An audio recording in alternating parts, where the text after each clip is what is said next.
Que tal trocar as suas sleep pills por sleep skills? Trocar as suas pílulas para dormir por habilidades de sono. Hoje é o tema do Mev Hack. Nós vamos receber aqui um grande amigo, Gleison Guimarães, pneumologista e médico do sono, que lançou o Super Sono, um livro aí que está nos primeiros lugares em vendas, e vai ser essa conversa legal aqui no Mev Hack, podcast mais Mev do Brasil, patrocinado aqui pela MEV Brasil, Escola Brasileira de Medicina do Estilo de Vida. Vamos lá, hackear o seu super sono.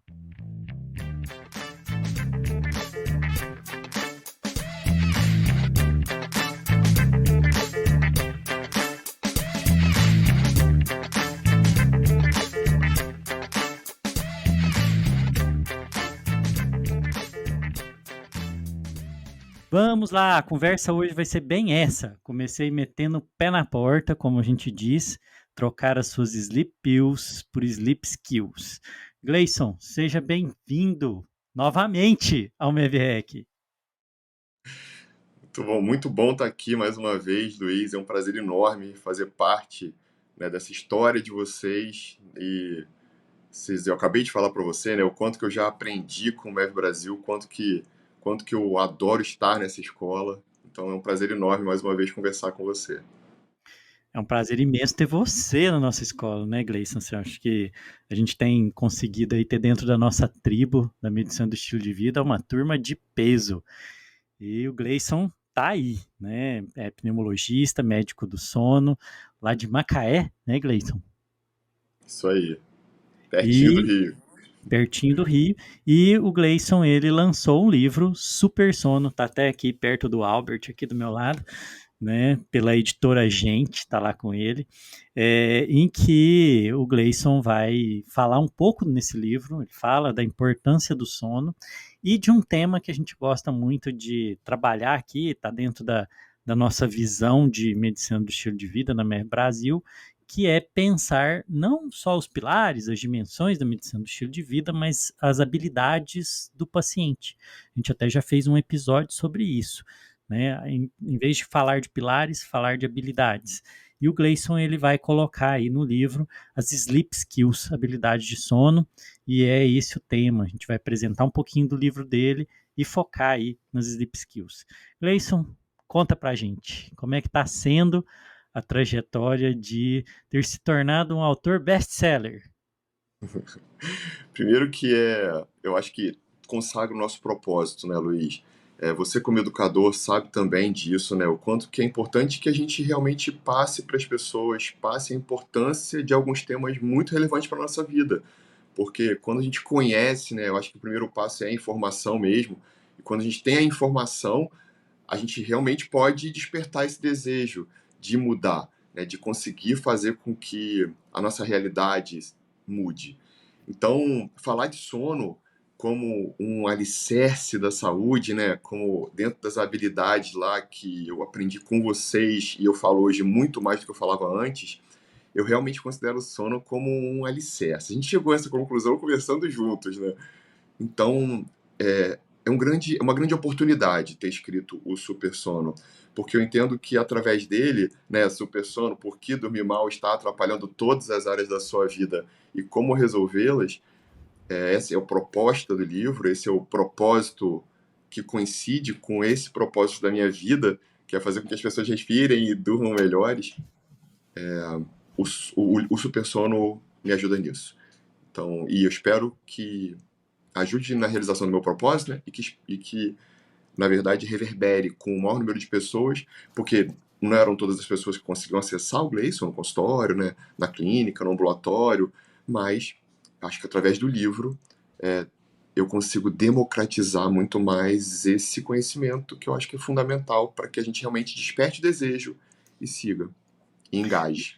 O livro também, né, Gleison, escrito para o grande público, apesar de que, lendo o livro ali, dando uma olhada nele, eu acho que todo profissional de saúde, eu acho que devia ler, porque ele acaba trazendo conteúdos que a gente não estuda, né, assim, claramente, assim, é absurdo isso, mas a gente não estuda isso claramente na graduação, de medicina mesmo. Então é um livro que ele serve também para o profissional, não só para o público geral.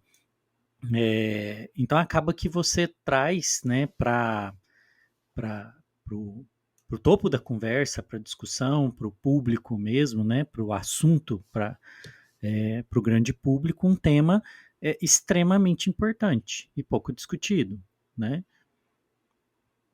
É verdade. E a gente não fala de sono, né, Luiz? Eu falo de sono há 17 anos e eu percebo que agora a gente está vendo um movimento maior de pessoas falando sobre esse assunto que é fundamental, que se não fosse nem um pouco importante do ponto de vista endócrino-metabólico, cardiovascular, imunológico, respiratório, né, neuroprotetor mesmo, e até mesmo com relação à saúde mental, a gente não via muita gente falando disso. Mesmo que ele não tivesse esses papéis todos na nossa saúde, na manutenção da nossa saúde, ele já seria importante porque ele ocupa um terço das nossas vidas, né? Então, quantitativamente, ele é muito importante, porque ele é um terço das nossas vidas, né? Olhando para trás, 15 anos eu dormi. Eu passei dormindo. Se não passei, bom, de alguma forma, algo está errado.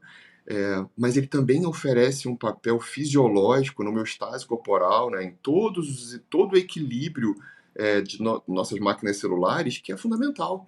E a gente não reconhece isso. Né? Ontem mesmo, falando um pouco sobre testosterona e a questão hormonal e o sono, as pessoas ainda preferem repor testosterona, muitas Do vezes que sem dormir. indicação de reposição, do que dormir, mesmo reconhecendo, ou talvez não reconhecendo, que é justamente através do sono que a gente tem toda a organização para secreção, né, e produção da testo, né, e de vários outros hormônios, né? Então é mais fácil receber uma ampola ou um gel de uma reposição hormonal, por exemplo, do que olhar lá para a base, olhar lá para a causa e falar: caramba, será que o meu sono está muito fragmentado? Será que essa curva de testosterona secretada à noite, né, e durante o dia também, né, pela manhã, bom, ela é atrapalhada porque eu não estou dormindo? Mas a gente não vê ninguém consciente desse processo. Então o livro Isso é um vem tema bem, para esse é um tema bem falar sobre isso. interessante, Gleison, que você está trazendo. Então vem uma pergunta aqui. Por que você acha que agora, né, se começou a dar um pouco mais atenção agora, é porque a gente antes do seu livro, a gente tinha poucos livros publicados para o público geral sobre isso. O outro grande livro era o Por que Nós Dormimos, né, mas é um livro mais antigo, né, que é também de um outro especialista em sono, né, o Matthew Michaels, Matt se eu não Walker. me engano. Isso. É, Matt e a Walker. gente até já trouxe ele no Clube do Livro da MEV, que a gente fazia, né, antes da UE Papers, e agora a gente está começando a ter um pouco mais de interesse. Quando você fala isso, né, eu prefiro uma ampola, prefiro um gel, por que você acha que isso acontece? As pessoas não acreditam que o sono tem tanta importância, ou você acha que, por outra razão, né, as pessoas preferem uma vida acordada e acham que é falta de tempo, né? A gente tem até o livro A Era do Cansaço, né, que é de um filósofo coreano, o Byung-Chul Han, né, que o Caio gosta de falar muito desse Uhum. livro. Outros livros que falam por exemplo, 24/7 fala que o sono é o último é a última muralha que o consumo não comeu, né, ainda, porque é inevitável. O que você acha que está acontecendo? Eu acho que a gente tem realmente essa sociedade 24/7, né? Essa sociedade em que a gente está buscando trabalhar o tempo inteiro e buscando soluções práticas e rápidas para que todos os meus problemas sejam resolvidos. Então eu realmente entendo que existe essa demanda imediata da não construção de um processo, mas sim de receber um presente pronto para que eu possa utilizá-lo e resolver o meu problema, mesmo que seja parcialmente. Eu acho que é muito mais difícil ir a fundo, buscar a causa e trabalhar junto com essa causa todas as consequências que virão de receber uma ampola ou simplesmente talvez até fazer um feedback negativo, né, e dificultar um pouco a secreção e a produção dos meus hormônios, mas de certa forma está sempre recebendo aquilo mensalmente, quinzenalmente. Bom, então eu entendo que tem muito isso, e aí muito alinhado ao que eu ouvi muito de vocês, né, em várias discussões com relação aos comportamentos em saúde, né? O quanto que é difícil realmente manter comportamento em saúde, uma vez que muitas das vezes essa mudança que a gente inicia acaba não se sustentando, né? E eu entendo que com o sono, quando a gente vai para a base, essa sustentação ela é mais fortalecida, porque a gente resolve exatamente aquilo que não me permite me manter bem. Então, por exemplo, se eu estou em reposição de testosterona e eu estou muito acima do peso e estou, por exemplo, com uma apneia do sono grave, né, então eu faço 50 apneias por hora e estou com meu IMC e um percentual de massa de gordura bem maior, bom, será que não é melhor olhar para isso, já que eu reconheço que quanto mais tecido adiposo, menos testosterona, e quanto melhor eu durmo, ou seja, quanto menos sono fragmentado, mais eu vou ter sono profundo, e mais eu vou secretar hormônios, e mais eu vou ter a fisiologia hormonal, a endocrinologia da noite perfeitamente funcionante, é muito mais sustentável, é muito mais fisiológica entender isso. Só que isso dá trabalho. Até porque o que eu entendo também é que muita gente não reconhece isso. Muita gente não sabe a importância dos papéis fisiológicos do sono, né? Então, quando a gente fala da endocrinologia da noite, talvez muitos de nós não reconheçamos todos os hormônios que são secretados durante a noite, né? Durante principalmente o N3 do não REM e também um pouco durante o sono REM.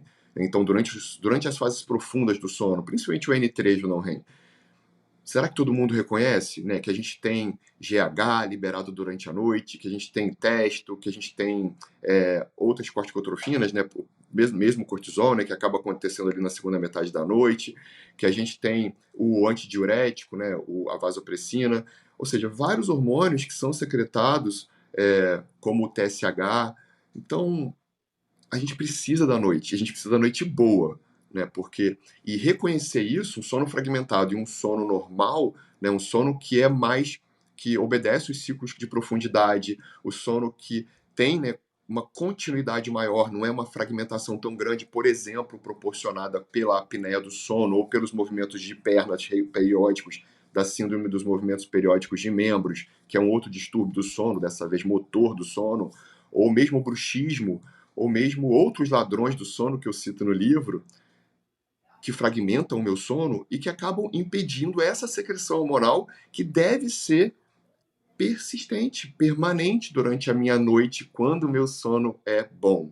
Né? Quando o meu sono obedece essas características de continuidade, profundidade e regularidade, além da quantidade de 7 a 9 horas no adulto. É mais fácil tomar um remédio. É mais fácil receber isso. Então eu acho que por É, isso que a gente tem que ir um pouco mais a fundo e explorar mais o sentido disso tudo. talvez não só pela facilidade, né, Gleison, mas eu acho que existe um verdadeiro conflito de interesse, né, entre o que a fisiologia e o que a biologia pede e exige, porque é assim que o nosso corpo foi criado, né, e os interesses sociais, culturais que vão sendo impostos do que é uma vida moderna, né? Eu gosto até de brincar que o problema do nosso estilo de vida é que botaram o moderno na frente. E aí as exigências do moderno é que estão acabando com a gente, né? E eu também considero, Luiz, assim, uma outra questão que a gente precisa realmente pensar é o quanto e a forma como a gente deseja executar a prática médica, a prática do cuidado.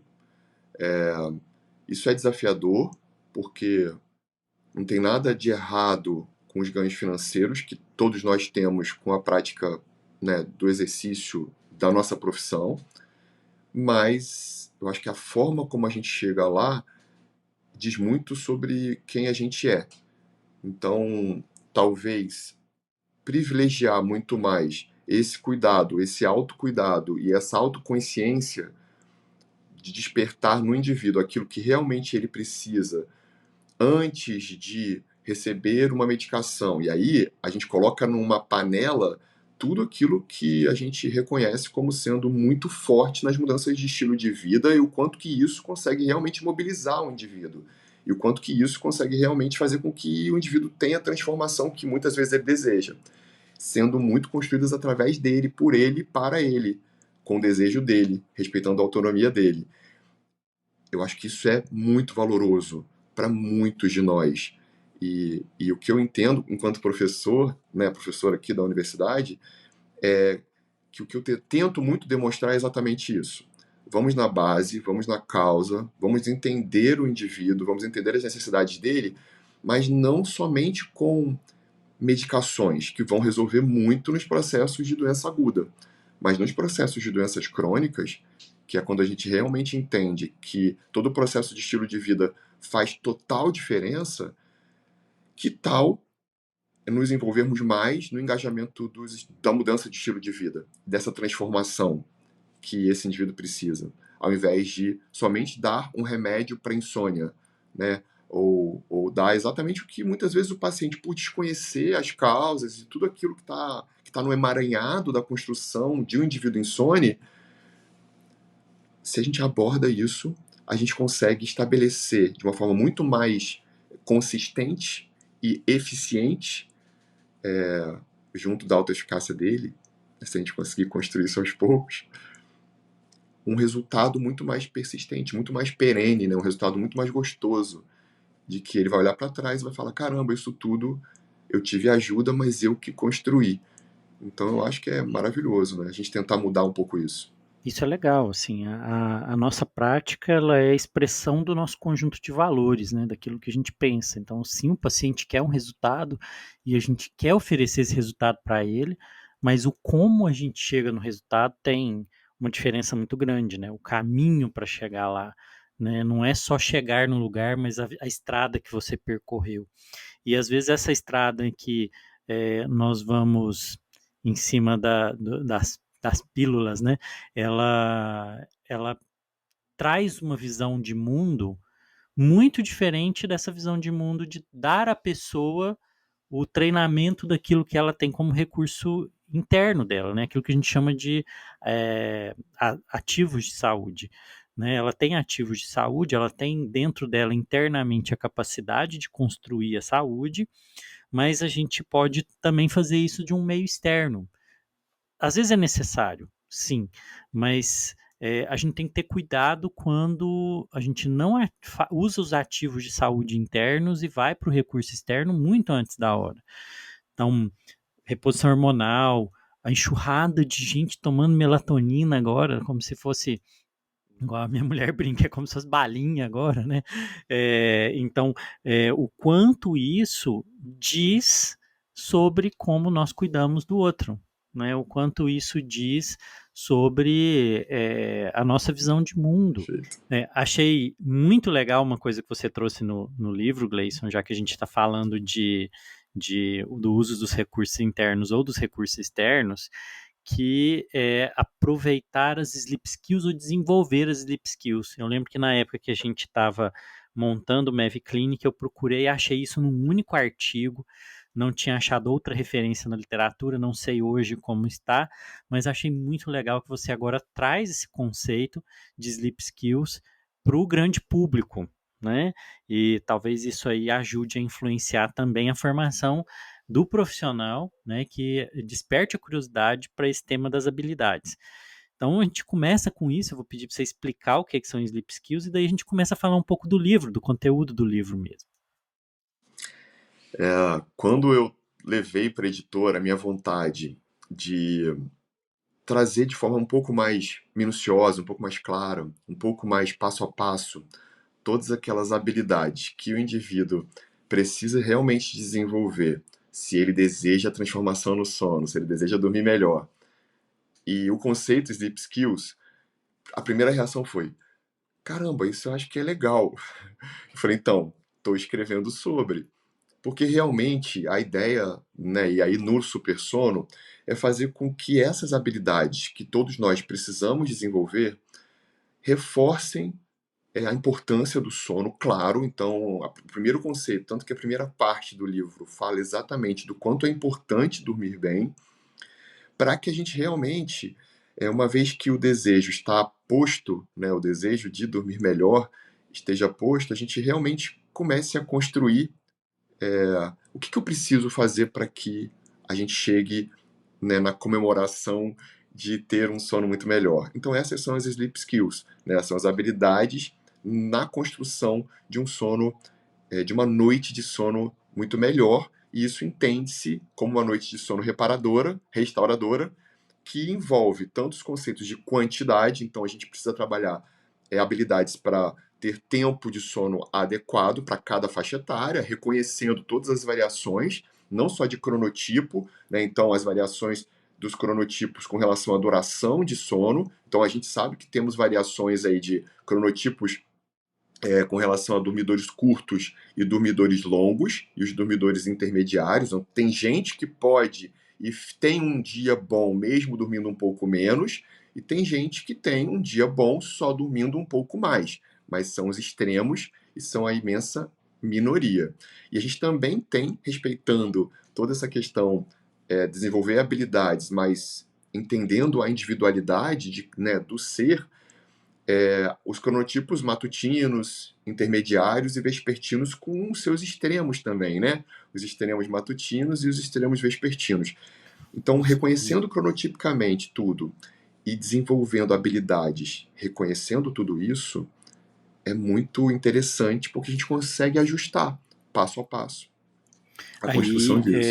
a ideia é que a pessoa, conhecendo como ela funciona em relação ao sono, ela tem habilidades de conseguir, vamos dizer assim, lidar, né, com o sono dela de acordo com a própria natureza, né?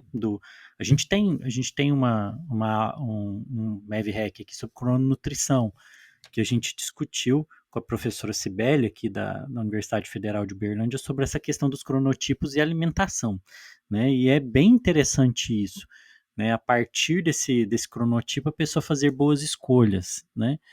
E eu vi que no livro você divide, Gleison, em skills pré-sono e skills Isso, pós-sono. isso.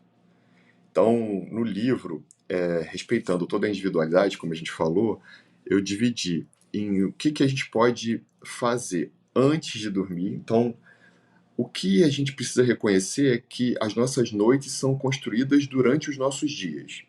Uma vez posto isso, o que é muito forte é entender o sono como o maior superpoder de cada um de nós e fazer com que tenhamos estratégias poderosas para transformar nossa vida a partir do momento em que eu abro o olho, né, em que eu vou desenhar todo o meu dia, até mesmo o meu preparo para dormir, no meu ritual pré-sono, e da mesma forma, as sleep skills pós-sono, em que o que que eu preciso fazer depois que eu acordo, né? Então, existe um ritual lá que precisa começar quando eu ainda estou na cama e quando eu abro o olho depois de uma noite de sono? Sim, existe um ritual que a gente deve seguir. Porque se eu sigo esse ritual, se eu sigo e se eu adquiro essas habilidades, eu tenho mais chance do meu dia ser melhor e da minha noite, consequentemente, ser melhor. É claro que isso é um círculo vicioso, ou não tão, né, não tão virtuoso, né, porque se as habilidades não forem tão estabelecidas e tão adequadas, a gente vai ter impacto no nosso dia e na nossa noite. Mas as sleep skills pré-sono e as sleep skills pós-sono, elas meio que se misturam em prol de um bem comum, que é dormir melhor, né?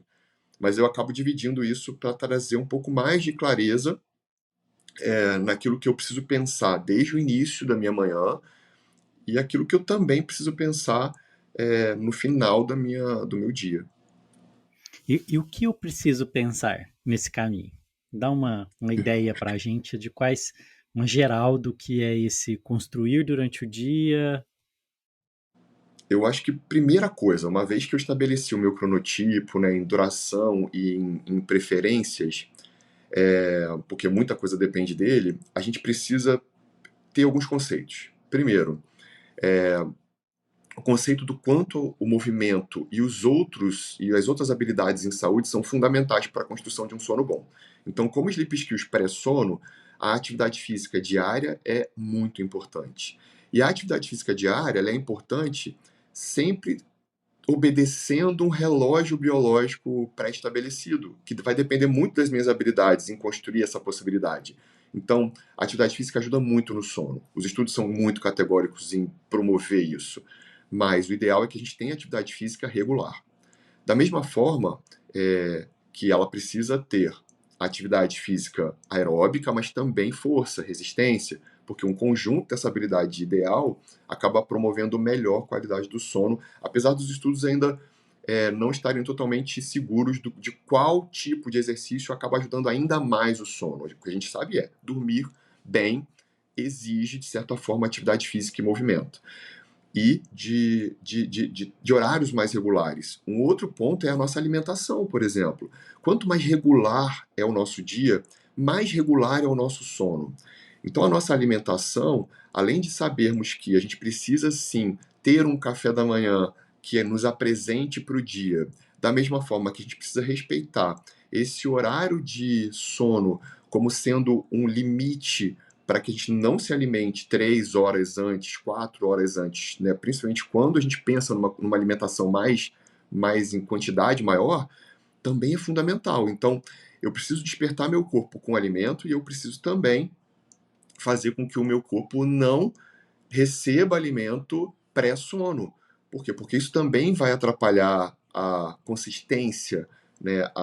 Vai fragmentar mais o sono, vai aumentar o risco de doença de refluxo, que é um grande fragmentador, vai ativar um sistema trato gastrointestinal que, teoricamente, precisará estar em repouso, né? Até a secreção ácida gástrica, ela aumenta um pouquinho no início da noite, mas depois ela volta para o seu nível de repouso.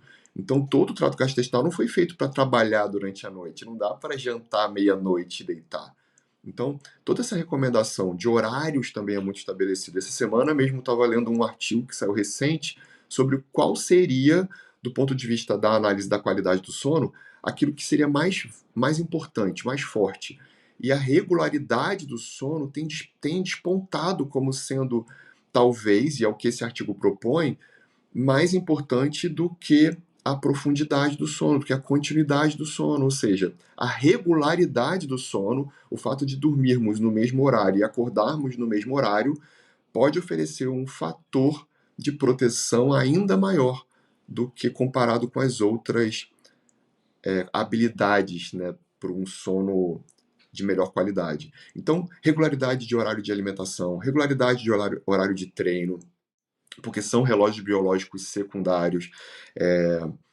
Tentar também criar, né, essa coisa da rotina do descanso. Então, por exemplo, os cochilos entram aí no nosso dia como um instrumento muito poderoso para nos revigorarmos, para fazer com que a gente tenha um descanso adequado, né, e suplementando, né, acrescentando, agregando um valor ao sono da noite. Mas talvez o cochilo não seja para todo mundo, ou Que talvez tem o de real cochilo nisso, Gleison? Que a gente vê às vezes aí a super naps, né? Falando desses cochilos os power poderosos e naps. tal, Então, power naps, de que na verdade o nosso ciclo circadiano ele é bifásico e a gente precisaria de ter um cochilinho durante o dia. O que disso é real? eu gosto tanto do cochilo que eu escrevi um capítulo só sobre ele, né? Porque vai exatamente falando quando que o cochilo é bem-vindo e quando que ele não é bem-vindo, né? Porque muitas vezes a gente reconhece que alguns indivíduos que têm uma tendência maior à insônia, se eles tiram um cochilo, isso acaba piorando um pouco Destruindo mais ele. o início de sono, né? Principalmente quando é insônia inicial, né, início de noite. Agora, uma coisa que eu acho que é interessante é que o cochilo é maravilhoso. A gente pode ter power naps, sim, desde que a gente reconheça que eles precisam ter um tempo estabelecido de 10 a 40 minutos no máximo, que eles não ultrapassem as 3 horas da tarde, porque se eles ultrapassam as 3h30, a gente realmente pode sofrer impacto direto do nosso sono noturno. Então, o cochilo pode ser poderoso, existem diversos estudos científicos mostrando o quanto é importante e significativo para a produtividade, para a diminuição de erros, para melhorar as tomadas de decisão. Então, o cochilo, ele ajuda sim fisiologicamente a nossa biologia, né, o nosso funcionamento. Por que não mais de 40 minutos? quando a gente tem um cochilo um pouco maior, né, e aí a gente acaba tendo uma soneca um pouco mais longa, a gente pode permitir que perpetuemos fases de sono um pouco mais profundas e mais duradouras. E isso pode, de certa forma, aumentar o tempo de inércia do sono. A inércia do sono é aquela preguicinha que todo mundo tem depois que a gente acorda.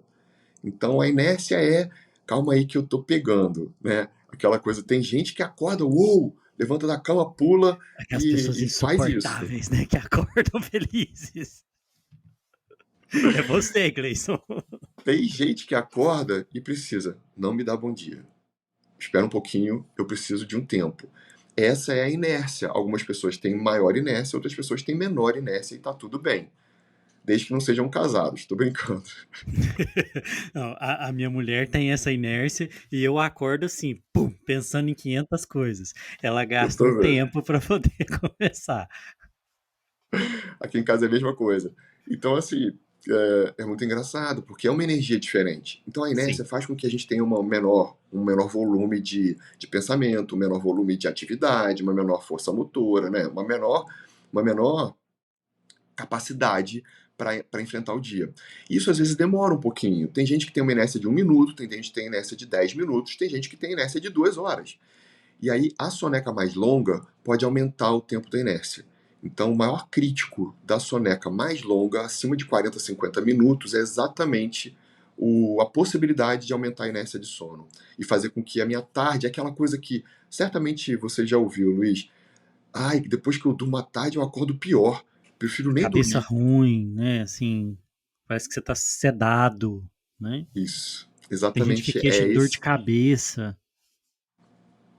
exatamente. Porque tem gente que acaba não convivendo bem com o cochilo, né? Então, por isso que talvez esse indivíduo, se ele ajusta o tempo de duração do cochilo e o tempo no dia, né? Então, não avançar depois das 15, 16 horas de jeito nenhum, ele tenha um rendimento maior. É o que a gente tem visto, né? Esses dias mesmo eu recebi uma foto de um seguidor de uma escola da China, em que as crianças já tinham uma mesinha em que elas já deitavam, né, na cadeira mesmo e tiravam ali a sua soneca de 10 minutos. Ou seja, as escolas já estão promovendo esse cuidado. Biblioteca de faculdade devia ter, né? Você chega na hora do almoço, lá tá todo mundo, os alunos estão tudo lá derrubados em cima das carteiras. Quase uma técnica Pomodoro, né, para a gente tentar realmente fazer esses intervalos com um cochilo breve, porque certamente isso impacta muito no aprendizado, né, em toda a capacidade cognitiva de todos nós, né, e a ciência já demonstra isso de forma bastante consistente. Então, quando a gente fala de habilidades pré-sono, é envolvendo mesmo esse kit de preparo para dormir, pensando não só na noite de hoje, mas na noite, em todas as noites que se seguirão. Por quê? Porque uma vez que eu estabeleço a rotina, a construção dessas skills pré-sono, eu faço com que o processo do sono seja muito mais organizado.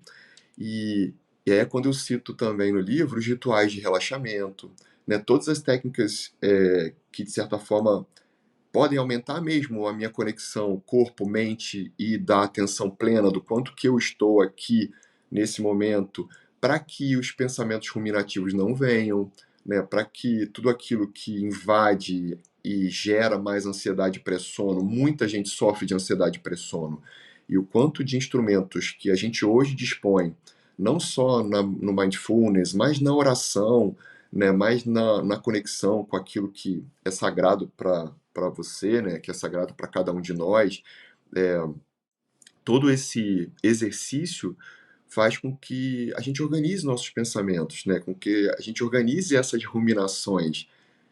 E existem várias técnicas de relaxamento, e eu cito várias delas no livro, para que você realmente consiga ter um sono melhor e afugentar ou ressignificar esses pensamentos intrusivos que entram muito quando a gente para, porque tem gente que não para a hora nenhuma do dia, só para porque ali precisa parar, porque a necessidade de dormir, a adenosina e a melatonina decidiram promover isso naquela hora do sono, né? É Naquela hora porque da noite. é inevitável e a pessoa é obrigada a ser parada, né? A fisiologia para ela. Gleison, Sobre a ansiedade pré-sono, né? Esse é um tema que eu acho muito interessante, porque eu percebo que algumas pessoas, e assim, como eu tô dentro da psiquiatria, acaba que eu lido um pouco mais com isso, porque a ansiedade, né, é um tema frequente nosso, é 80% do que a gente avalia, né? Mas queria também ver sua perspectiva como médico do sono. Eu vejo duas coisas, né? Eu vejo muito um medo do adormecer. Eu acho isso curioso. Alguns pacientes eles têm medo da sensação de adormecer, como se isso trouxesse para eles a ideia de perda de controle, Perfeito. de que semelhante a estar morrendo, e eles têm muito medo disso, e por isso alguns pacientes querem uma chavinha mesmo, e aí a medicação para dormir, eles vêm desse jeito, não, eu quero alguma coisa que não me deixe passar por essa experiência, eu quero que me desliga, como se eu fosse um aparelho eletrônico. E algumas fantasias sobre o que pode vir a acontecer à noite. Então é muito frequente eu vejo, assim, pelo menos na minha prática, idosos que falam, por exemplo, que tem medo de dormir porque tem medo de morrer dormindo. Né? Como que você lida com isso da ansiedade pré-sono, né? Como que você vê isso? Qual que é a sua experiência? Eu acho muito isso que você falou e eu vejo isso cada vez mais, o quanto que as pessoas realmente que são ansiosas e estabelecem, às vezes nem são tão ansiosas durante o dia, mas têm essa ansiedade por sono muito denunciada quando essa coisa da perda do controle está muito presente na vida delas. Geralmente, quando a gente busca algumas fontes, a gente acaba reforçando ou vendo isso muito reforçado no indivíduo.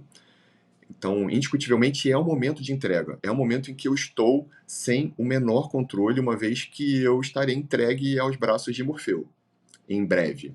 Muita gente não consegue permitir que isso aconteça de forma natural. E aí, por isso, a indução do sono, né, com medicações ansiolíticas, muitas vezes, né, e até de forma erradamente utilizadas. Mas o que eu percebo é muito essa coisa da perda do controle, que é muito incômoda para esse indivíduo ansioso. O segundo ponto que eu também acho é que a gente percebe muito a ansiedade pré-sono naquele indivíduo que já reconhece seu sono como um sono ruim. Na maioria das vezes a gente percebe que a ansiedade pré-sono ela é mais forte ainda quando a qualidade do sono não é tão adequada. E eu vejo muito a ansiedade pré-sono forte nos indivíduos, por exemplo, com distúrbios respiratórios do sono. Questões que esse indivíduo traz, por exemplo, com obstrução nasal, rinite alérgica persistente, né, aquele indivíduo que vive com o nariz entupido, espirro, coriza, e que geralmente dorme mal, porque sintomas nasais têm muita relação com o sono mais fragmentado e menos profundo, né, um sono mais superficial. Então, junto à ansiedade do dormir com a dificuldade respiratória que acaba sendo apresentada para ele durante o dia, mas também durante a noite, porque muita gente tem nariz entupido ao deitar. E acaba sem entender, fala, por que meu nariz entope quando eu deito? Né? E aí a gente entender toda a questão neural que existe por trás, E por que o postural que nariz existe por entope quando trás. eu deito, Gleiton? Isso é O muito meu interessante. faz isso. São vários mecanismos. Então, assim, a gente tem mecanismos neurais de adaptação, de obstrução nasal e desobstrução. Então, um deles é, por exemplo, essa ligação que a gente tem do esôfago com as vias aéreas superiores. Então, por exemplo, a gente tem mais obstrução nasal, mais secreção de via aérea superior nos indivíduos, por exemplo, que têm doença de refluxo gastroesofágico. Então, às vezes, a gente consegue resolver isso com uma elevação de cabeceira leve. Às vezes, 10 centímetros de cabeceira a gente já consegue resolver isso e não atrapalha do ponto de vista ergonômico. Notem que não é travesseiro anti-refluxo, é elevar a cabeceira da cama, lá embaixo, no pé.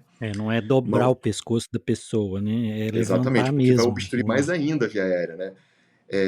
E aí não obstrui aqui, mas obstrui aqui. Uma outra questão que também é muito interessante é porque durante a noite a gente adota uma posição que é a postura do decúbito dorsal, que vai fazer com que a gente redistribua todo o líquido que foi direcionado para os membros inferiores durante o dia. A gente faz, e muita gente faz edema de membro inferior. Durante a noite, esse líquido se reestabelece. E ele se restabelece também No no nariz. nosso plexo de Hasselbalch, lá em cima, né, no nosso sistema vascular nasal. e a gente acaba muitas vezes entupindo pelo aumento do fluxo e uma certa congestão nasal, que para algumas pessoas é muito tênue o limite de obstrução. E geralmente esse indivíduo que já tem uma obstrução nasal noturna é aquele indivíduo que acaba fazendo uma tendência à obstrução nasal perene, ou seja, já é um indivíduo que tem rinite, já é um indivíduo que tem um desvio de septo ou uma hipertrofia de corneto, né, ou alguma outra alteração anatômica que favoreça essa obstrução de via aérea. Então, a ansiedade pré-sono é mais presente também nesse grupo de indivíduos com asma, ou de DPOC, ou de doença nasal mesmo, como rinocinusite crônica, polipose nasal, né, cistos de retenção nasais, ou seja, os doentes respiratórios têm mais ansiedade pré-sono. E aí, coincidentemente, a gente também presencia esse medo pré-sono, esse medo do dormir nos indivíduos com apneia. A gente percebe isso muito numa síndrome descrita pelo Glenn Minow em 90, em que ele descreve a síndrome de resistência aumentada das vias aéreas superiores.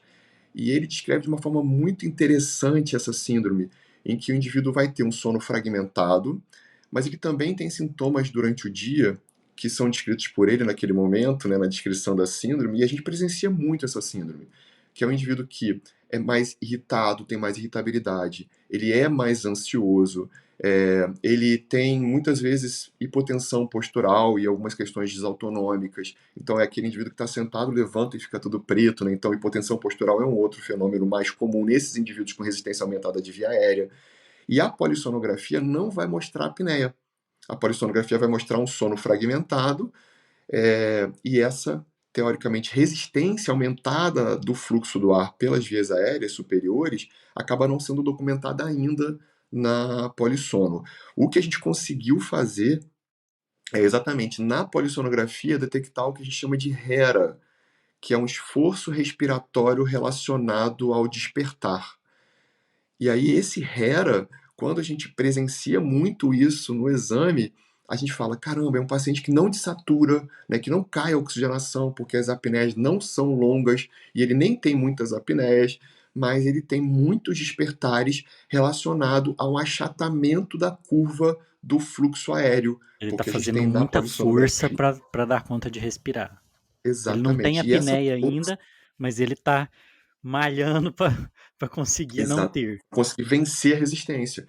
Então, os HERAs muito frequentes, que nem todos os laboratórios medem, até porque acaba não sendo um consenso muito estabelecido, né, assim, e acaba sendo dependente muito né, de quem está executando, fazendo o laudo, né, e fazendo a leitura do exame, e sabendo da importância de anunciar isso, né, e o quanto que o achatamento dessa curva de fluxo pode traduzir resistência aumentada de via aérea, daqui de cima, né, onde eu tenho o fluxo, né, o termistor nasal e o transdutor de pressão oral na polissonografia, acaba sendo tão significativo.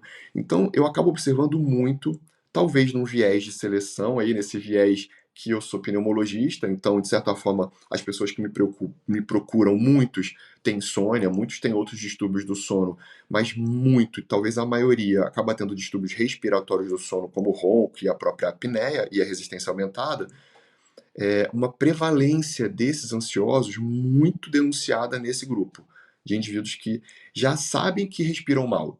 E aí, à noite, eles falam: ah, Gleice, sabe o que, que é? Eu tenho medo de dormir. Eu não gosto de dormir. Aí eu falo: mas como que você não gosta de dormir?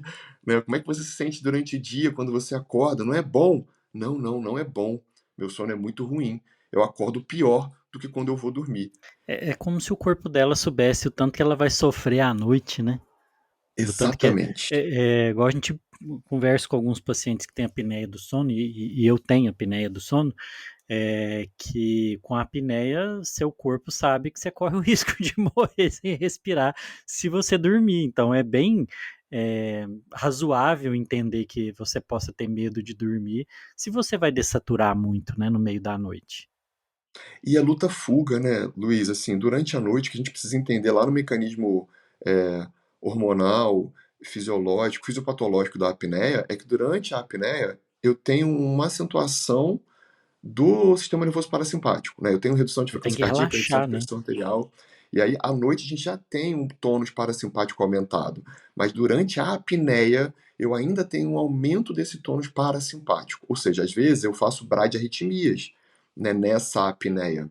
E no final dessa apneia, quando eu tenho geralmente uma queda de oxigenação, eh, e eu tenho despertar cortical para poder fazer com que esse indivíduo ronque e volte a respirar de novo,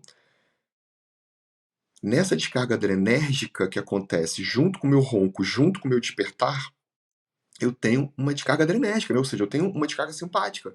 E eu costumo falar para o paciente, é como se você recebesse injeções de adrenalina sequenciadas várias vezes à noite, depois de um tônus parasimpático de desaceleração que pode durar 10 segundos, 20 segundos, 1 minuto e meio, porque tem gente que para de respirar 1 minuto e meio, dois É como minutos. se fosse uma ressuscitação cardiopulmonar toda hora, né? Exatamente. Com Injeta toda a questão adrenalina pro coração. Exata. E com toda a questão mecânica de pressão intratorácica mais negativa, né, com toda essa questão de alteração vascular nos grandes vasos, por conta de uma pressão intratorácica diferente, por conta da descarga adrenérgica e desse tônus parasimpático aumentado, com esse tônus simpático em várias doses sequenciadas durante uma noite inteira, o que faz com que esse indivíduo tenha pressão alta à noite, e aí altera a mapa, né, altera a monitorização ambulatorial da pressão arterial.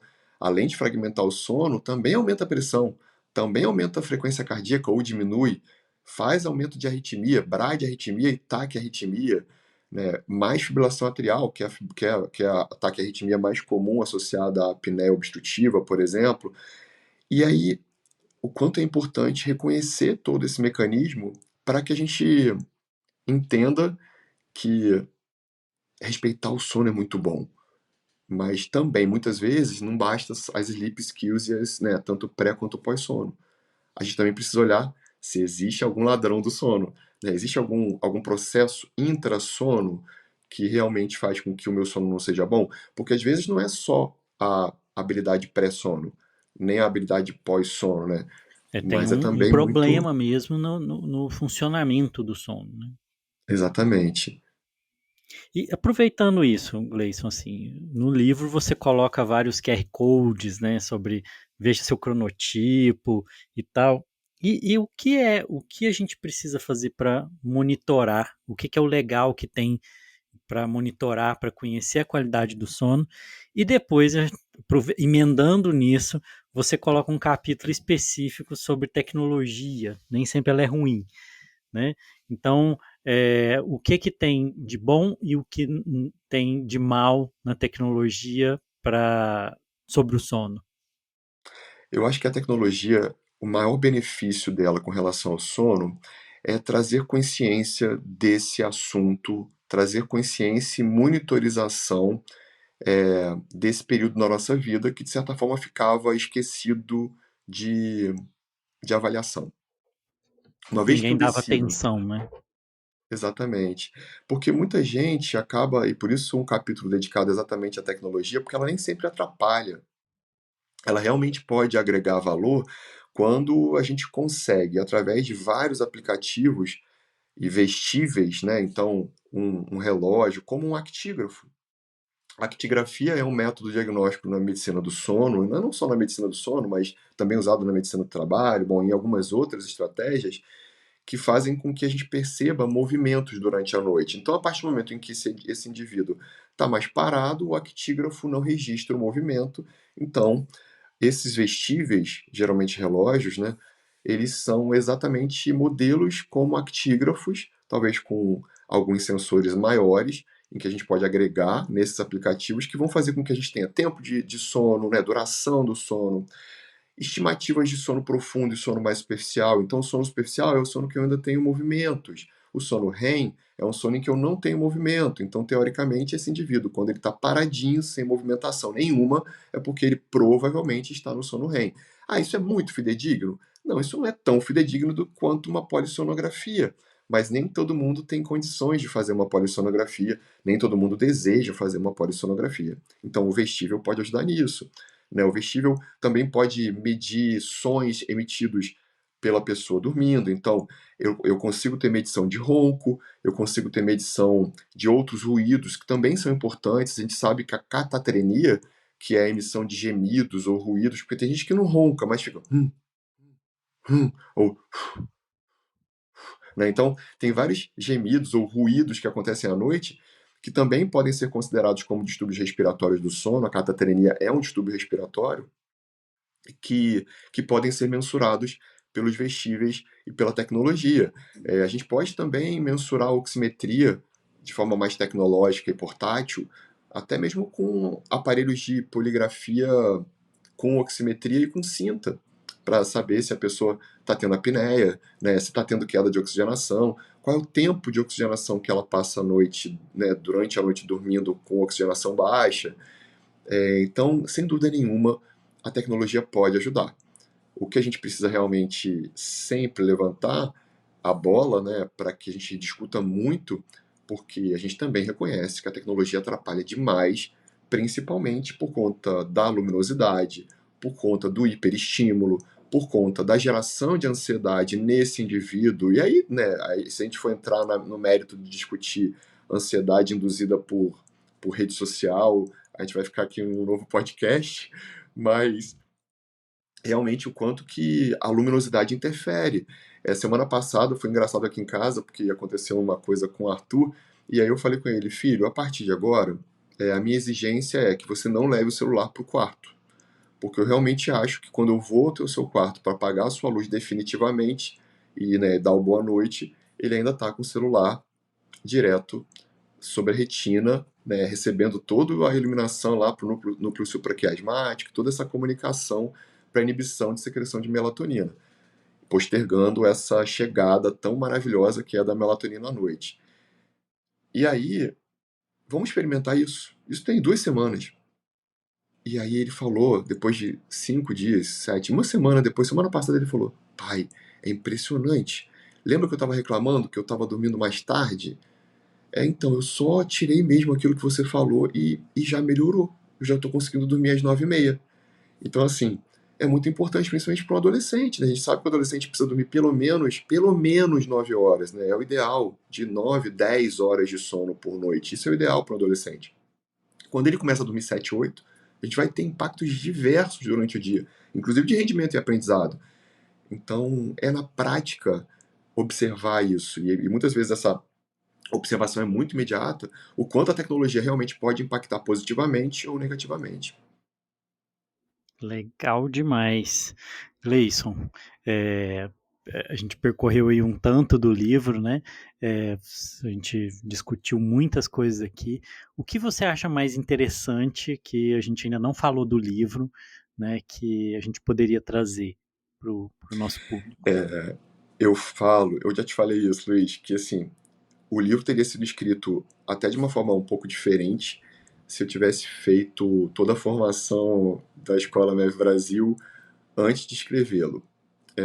Acho que deu tempo de ajustar algumas coisas, sim, mas eu me concentrei muito no capítulo 9, quando eu falo das sleep skills pós-sono, em vários aprendizados que eu tive com vocês. E aí foi muito interessante porque na habilidade pós-sono, eu acabo refletindo um pouco sobre essa questão da luz, claro, né? Porque cada vez mais fica pior para a luz à noite, né? Então a gente sabe que a gente tem que valorizar muito a luz durante o dia, principalmente ao acordar, a gente tem que estar estimulado pela luminosidade, porque a luminosidade é o nosso maior relógio, né? O nosso maior sincronizador, é um Zeitgeber maravilhoso, né? É um arrastador do ciclo sono-vigília, e muita gente confunde distúrbios do ritmo circadiano com insônia, por exemplo, e na verdade não é insônia, é só um distúrbio de ritmo, que quando eu ajusto luminosidade e melatonina eu melhoro. Então eu falo um pouquinho disso nas habilidades pós-sono, né, do não adiar o despertar, daquela coisa do quanto mais eu aperto o botão soneca, mais eu tenho chance de entrar na inércia e acaba fazendo com que o meu dia não seja tão bom. Então essa coisa de eu escrevo um pedacinho sobre o primeiro banho do dia tem que ser um banho de sol e não um banho no chuveiro. A não ser que você tenha um banheiro bom, com a luminosidade, com o sol todo para você, né? Então, mas ainda nas habilidades pós-sono, né, nas sleep skills pós-sono, eu falo um pouco da expansão das conexões sociais, do quanto é importante ter essa habilidade construída, estabelecida, fortalecida para que a gente durma melhor, o quanto é importante ter rede de apoio, o quanto é importante ter pessoas que a gente ama, né, e principalmente relacionamentos positivos perto. um pouco também da, do quanto é importante viver no agora, né, do quanto é importante estar em atenção plena, e aí escrevo um pouquinho do mindfulness como sendo uma estratégia maravilhosa para que a gente adote isso no pós-sono, né, como uma estratégia que pode ser feita durante o dia, em vários momentos do meu dia. Né, eu posso só me conscientizar na minha respiração e estar aqui pleno, respirando e expirando, né, inspirando e expirando mais profundamente, para que eu realmente tenha um momento de pausa, um momento de respiro entre um paciente e outro, porque isso já faz muita diferença dos nossos dias. E até mesmo a busca por ser e estar feliz, né? Então, muita coisa que eu acho que faz parte de toda essa rotina regular de cuidado, de autocuidado, para que a gente consiga, aos poucos, fazer com que tenhamos noites de sono muito mais reparadoras, muito mais restauradoras, através dessa rotina que vem muito junto daquilo tudo que a gente construiu, né, assim, principalmente nos conceitos da MEV. Então, né, quando a gente estabelece e entende que o alicerce é o sono, mas o movimento faz parte disso, né, que a alimentação, a forma como eu lido com o alimento também faz parte disso. Assim como as conexões que eu estabeleço, os relacionamentos que eu tenho, e até mesmo a religiosidade e a espiritualidade, que é um assunto que eu gosto muito de tratar, e o quanto que a relação com o sagrado também fortalece os nossos hábitos de saúde e o nosso sono, quanto isso é valoroso para muita gente, e por ser valoroso acaba engajando muita gente através desse ponto, né, que é a religiosidade e a espiritualidade. E, claro, a forma como eu lido com o estresse e a forma como eu lido com os tóxicos, né, porque usar, por exemplo, estimulantes no período depois das 16 horas acaba não sendo bom, né? Então tomar cuidado com a cafeína, né? O seu impacto na adenosina, que vai fazer com que a gente tenha realmente bloqueio de adenosina poxa, eu vou ganhar alerta, e isso de certa forma não é bom, mesmo para aquelas pessoas que acham que a cafeína não atrapalha o sono, porque a cafeína atrapalha o sono, mesmo de quem acha que não atrapalha. Porque ela Então, tem acho uma que todo meia-vida esse. longa, né? E algumas pessoas têm uma dificuldade de metabolizar a cafeína que vai muito além da média, né? Exatamente, porque ela vai aí de 4 a 10 horas, né? A média de, de meia-vida aí dela, né? A meia-vida dela é em torno de 6 horas. Ou seja, se eu tomo café às 6 da tarde, até meia-noite, pelo menos, Tem dependendo do meia seu xícara ali. metabolismo. É, então, assim, e eu sinto muito isso, assim, eu tenho uma sensibilidade enorme à cafeína, e aí, bom, eu falo que eu tenho propriedade para falar disso, porque realmente eu sinto muito essa questão da cafeína, o quanto que isso estimula, né, e o quanto que isso atrapalha o sono. Então, lidar com os tóxicos, né, porque o álcool também atrapalha muito o sono, o cigarro atrapalha o sono também. Então, toda essa forma da pirâmide de saúde, né, dessas habilidades que a medicina do estilo de vida me trouxe de uma forma mais consistente, são muito fortes para que a gente tenha a construção de noites de sono muito mais reparadoras e dias épicos, né? Porque com noites de sono boas, os nossos dias certamente serão mais maravilhosos ainda. Isso aí, Gleison. E para a gente encaminhar para o encerramento, eu quero agora conversar com o Gleison, educador. Você é professor, né? E queria te perguntar, né, no seu ponto, do ponto de vista de um educador, de um professor, né, o que você acha que a gente precisava mudar aí no ensino e nosso aprendizado, não só para a graduação, mas na residência, para o médico em geral, na educação para o sono e que as habilidades, né, o profissional de saúde tem que adquirir para cuidar do sono dos seus pacientes, já que se ele é tão importante, a gente brinca aqui muito, né? Sono é terreno, então você tem que aplainar o terreno, né? E o estresse ele é capim, você tem que arrancar o mato, né? Então são as duas bases do estilo de vida. Sem acertar essas duas coisas não tem jeito. Então, que habilidades, né, nós precisamos treinar, né? E o que a gente deveria mudar no ensino de conhecimento sobre o sono para os profissionais de saúde? Primeira coisa, Luiz, eu costumo falar e até conto isso, a primeira aula que eu tive de sono na faculdade foi no segundo ano, fisiologia médica, e eu lembro de ter lido alguma coisa no Guyton sobre sono, Isso, o e Guyton. depois nunca mais se ouviu falar de sono. Eu acho que a primeira coisa é a gente falar sobre sono, a gente criar ligas sobre medicina do sono, a gente realmente estimular a pesquisa em medicina do sono, a gente realmente percebe um movimento muito grande de muito mais pesquisas hoje com relação ao sono do que há 20 anos atrás, do que há 30 anos atrás. Quando eu comecei a estudar sono, o número de publicações em sono era muito menor do que hoje. Então, realmente, primeiro, falar sobre sono, falar da importância dele. Segundo, destacar o quanto de fisiologia integrada que existe através e pelo sono. Por quê? Porque enquanto nós não percebermos que o sono é um mecanismo, oferece um mecanismo muito ativo. Essa semana mesmo saiu um artigo muito interessante, falando que o sono, e através do sono e durante o sono, a gente também pode se permitir conversar. Então pode ser que durante algumas fases do nosso sono, inclusive profundo, né, inclusive durante o REM, a gente talvez possa ter atividade para conversa. É claro que isso é só uma ruptura de uma coisa que a gente entendia lá atrás como um mecanismo muito passivo, mas eu acho que é mergulhar na fisiologia do sono, mergulhar na cardiologia do sono, mergulhar na endocrinologia do sono, mergulhar na respiração do sono, sabe? Entender mais claro, falar muito de uma coisa que desperta muito desejo de muita gente, porque é um problema de muita gente falar sobre os ladrões do sono. Fazer com que na formação médica e também, né, depois da faculdade, né, nas pós-graduações, a gente fale e contextualize muito mais a questão da apneia do sono, da insônia, Que é é, muito do frequente na bruxismo. população, né, Gleison? Muito, Apneia, porque é uma muito, e muito doença. pouca gente sabe que tem. Uma pesquisa agora mostrou que 70% dos brasileiros, em 22, né, ou seja, pós-pandemia, aí nesse movimento, que 70% dos brasileiros reclamam de sono, né, reclamam de ter um sono de baixa qualidade. Varia de 65% a 73%, de acordo com alguns estudos, mas a gente realmente percebe que é uma queixa de muita gente. E como sendo uma queixa de muita gente, não é trabalhado na universidade, não é trabalhado com o aluno, né?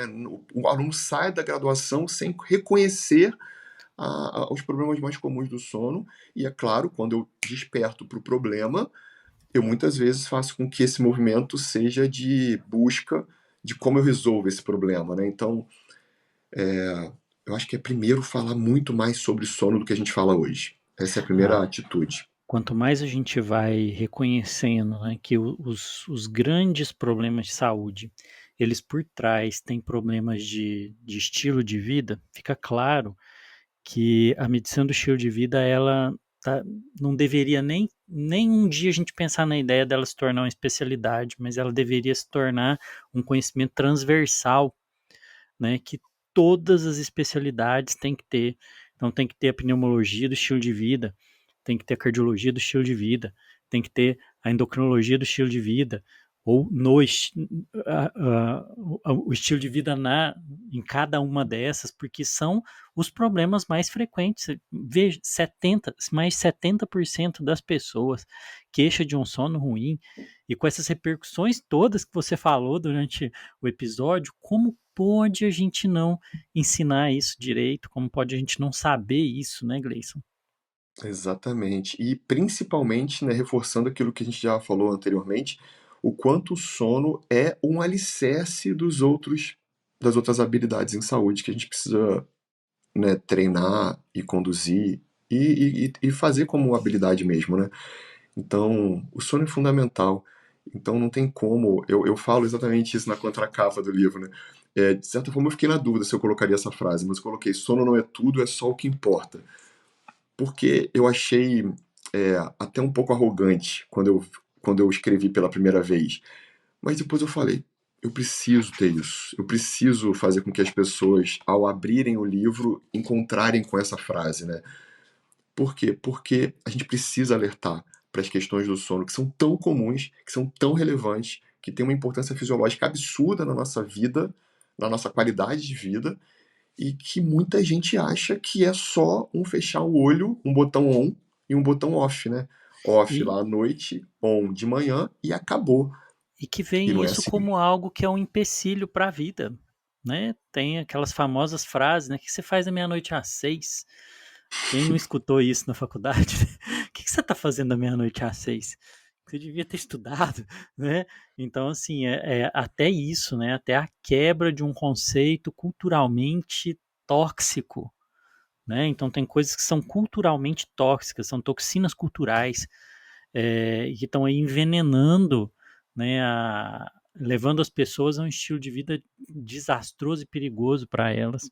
E o sono, ele é um Exatamente. exemplo desse, né? Dormir é para os fracos, o que, que você faz da meia-noite às 6, o que, que você estava, né, a gente escuta assim, que enquanto você está dormindo tem alguém trabalhando e passando na sua frente. Já Então essas, trabalha enquanto eles dormem, né? Uma isso, coisas loucura. absurdas, né? Assim, tá, destrua sua saúde enquanto eles dormem. Acho que talvez seria melhor esse, né? Exatamente. E perda de tempo, né, Luiz? Porque assim, aqui tá falando um que achava que dormir era perda de tempo, né? Antes da graduação e até durante a graduação. Eu achava, e como eu era um comportamento vespertino maior, e sempre, desde adolescente, eu acabava aproveitando a madrugada para estudar. E depois, quando você começa a perceber o quanto é importante, você se torna um intermediário. Hoje eu sou intermediário, assim, chato, Eu acho que a porque gente realmente, vai. O sono abre um espaço para a gente discutir uma dimensão maior, que eu acho que não é que o sono está dentro dela, mas que eu acho que é a dimensão maior que é a dimensão do repouso, né? Sobre o descansar, o repousar, que o sono inclui-se, mas não se limita ao sono, que é essa capacidade do relaxamento, do descansar, do não estar o tempo inteiro ativo, do reconhecimento de ciclos, né? Tem paciente meu que ele vem com essa história, eu falo para ele assim, olha aí fora e você vai ver na natureza que a natureza ela não é eufórica, a natureza tem ciclos, né? As plantas não estão o tempo inteiro dando fruta e flor, elas param, elas se recompõem, começam de novo, né? Só nós é que somos loucos, né? Que queremos fazer isso de forma contínua o tempo inteiro, né? desordenada, né? Isso. Eu acho que aquilo que eu tiro da conversa com você hoje, Gleison, é a palavra regularidade. Eu gostei muito disso, né? Tem a ver com o acertar as contas com a nossa natureza, né? De acertar o relógio, andar no passo que nós temos que andar, né? E essa regularidade é o que garante essa saúde. Exatamente. E o quanto é muito importante a gente reconhecer isso como um pilar dentro do sono, né, dentro da continuidade, né, do pilar da qualidade, né, continuidade, regularidade, né, e essa coisa da não fragmentação, né, da continuidade, profundidade e regularidade é muito importante. Talvez a regularidade seja a grande chave que faz com que a crononutrição esteja aumentando, né, e a importância dela. Eu assisti o podcast, eu achei sensacional, o quanto que é significativo também todos os outros hábitos em saúde se tornarem regulares, ou seja, com rotina estabelecida. É claro que eu posso sair dessa rotina, e não é uma busca incessante e louca para que a gente não tenha, né, horários para que a gente tenha horários muito certos para tudo. Não estou falando né, Não é uma de coisa uma. obsessiva, né? Não é uma coisa obsessiva, é uma coisa que faz com que, depois que você se adapta e se ajusta, você perceba o quanto foi significativo e capaz de promover saúde quando a gente ritualiza, né? Quando a gente cria esses rituais ordenados e organizados. E daí que é a importância de você treinar as skills do seu paciente, é justamente por essa razão. Não é se ele só tem um sono bom quando tudo é perfeito, do mesmo jeito, ele só tem uma alimentação boa quando tudo está perfeito, né? Quando as coisas saem do lugar, se ele não sabe, se ele não tem habilidade, ele não consegue compensar isso, né? A arte está em conseguir se adaptar, né? Por isso que eu acho tão importante a questão da habilidade. Como eu avalio e treino e desenvolvo a habilidade do meu paciente, e aí se as coisas saírem do eixo, ele tem sleep skills suficientes para poder organizar-se de novo. Exatamente. Por isso que as sleep skills pré-sono e as sleep skills pós-sono se misturam. Porque O que é importante é que ele se agarre aquela habilidade que vai fazer com que ele volte ao círculo, né? A esse círculo vicioso, virtuoso, que é maravilhoso porque faz com que a gente durma muito melhor, desde que a Isso gente aí. tenha esse respeito, né? Para esse período de entrega, para esse período de não controle, para esse período que faz com que a gente tenha vidas mais significativas para a gente, né? E para o outro. Isso. Gleison, gostaria de te agradecer. Esse episódio foi novamente incrível. Ele fala assim, Luiz, você fala que todo episódio do Mav Hack é incrível. É claro que todo episódio do Mav Hack é incrível, porque só tem gente boa, só tem gente incrível na tribo. E aí quando a gente conversa, é maravilhoso. É uma felicidade muito grande. Eu quero expressar isso aqui em público, viu, Gleison? É uma felicidade muito grande para a gente ter você junto com a nossa família, com a tribo da MEV, com a família da MEV Brasil, nessa missão que a gente fala de revolucionar a saúde através da educação. Te agradeço novamente por ter participado com a gente aqui do MEV Hack. Foi um prazer, Luiz. Muito obrigado. E que a gente durma melhor, né? Porque o sono é o nosso maior superpoder. Então, mais uma vez, muito grato por fazer parte dessa tribo e por ter conhecido vocês, né? Todo o grupo, né? Porque é um grupo maravilhoso e realmente, como você falou, só tem gente maravilhosa e é um presente, um dos últimos presentes mais maravilhosos que eu recebi. Isso aí. E assim, nós encerramos mais um episódio no MEV Hack, o podcast mais MEV do Brasil. E até o próximo episódio. Vamos lá, pessoal.